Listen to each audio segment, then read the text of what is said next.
నేడు మండుచున్న క్రైస్తవులు. అపోస్తలుల కార్యం 14:22 ఏముందంటే మనం అనేక శ్రమలు అనుభవించి దేవుని రాజ్యంలో చేరాలని ఉన్నది. అలాగే మార్కు సువార్త 10:29-30 ఏముందంటే నా నిమిత్తము, సువార్త నిమిత్తము ఇంటినైనా, అన్నదమ్ములైనా, అక్క చెల్లెళ్ళైనా, తల్లిదండ్రులైనా విడిచిపెడితే రాబో లోకములో నిత్యజీవం పొందుతారన్నారు. మత్తయి సువార్త 13:43 నీతిమంతులు తమ తండ్రి రాజ్యంలో సూర్యుని వలె తేజరిల్లుదురు అన్నారు. 1999 జనవరి 22న మరి గ్రహాం స్టెయిన్స్ గారు, ఆయన కొడుకులిద్దరు ఫిలిప్ గారు, తిమోతి ఫిలిప్ అనే చిన్న పిల్లలు వాళ్ళు కాల్చబడ్డారండి.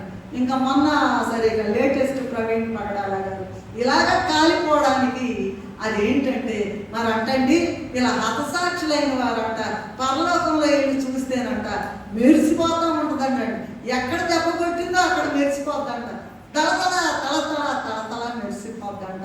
నేడు మండుచున్న క్రైస్తవులు అలాగే మరి మనము కూడా నక్షత్రాలుగా మెలగాలంటే మరి మండాలి, దేవుని కొరకు మండాలి. అవమానాలైనా, నిందలైనా, మరణమైనా, ఏదైనా రెడీ అని వెళ్ళాలి.